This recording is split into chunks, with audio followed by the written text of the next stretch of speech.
കോഴിയുടെയും സ്വപ്നങ്ങളുടെയും പറവ്. അധമഹമ 1. പാവപ്പെട്ട കോഴിയുടെ കുടുംബം. ഒരു ചെറു ഗ്രാമത്തിലെ ചെറു തറക്കൂട്ടിൽ താമസിച്ചിരുന്ന ഒരു പാവം കോഴി. അമ്മ കോഴിക്കും 5 കുഞ്ഞുങ്ങൾക്കും ഒരു ദിവസത്തെ ഭക്ഷണം കണ്ടെത്താൻ പോലും പ്രയാസമായിരുന്നു. പയ്യൻ കോഴി, കുഞ്ഞു, നിത്യേന ആകാശത്തേക്ക് നോക്കി വലിയ സ്വപ്നങ്ങൾ കണ്ടു. അധമഹമ 2. സ്വപ്നം വിതച്ച ദിനം. ഒരു ദിവസം കുഞ്ഞു കോഴി പറഞ്ഞു, ഞാൻ ഒരു വലിയ ബിസിനസ്സുകാരനാകും. എല്ലാവരും ഞാൻ പറഞ്ഞ കോഴി മുഷിഞ്ഞ കഴിച്ച് അത്ഭുതപ്പെടും. അധമഹമ 3. ആദ്യ ശ്രമം. കുഞ്ഞു കോഴി സ്വന്തം തയ്യാറാക്കിയ കോഴിമുട്ട ബിരിയാണി ഒരു വഴിക്കടയിലെ ചായക്കടക്കാർക്ക് സ്വാദിയാക്കി.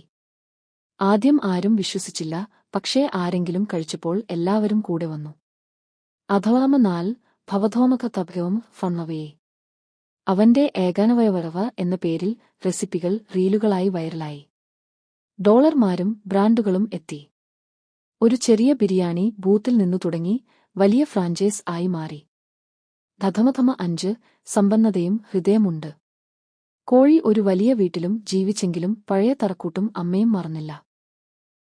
ഗ്രാമത്തിലെ എല്ലാ പാവപ്പെട്ട കോഴിക്കൂട്ടുകൾക്കും ആമ്പിൾ ഭക്ഷണവും ജോലി അവസരങ്ങളും നൽകി. Message of the story. വളരുന്നത് നല്ലത് തന്നെയാണ്, പക്ഷേ തുടങ്ങിയത് ആരായിരുന്നോ അവരെ മറക്കരുത്.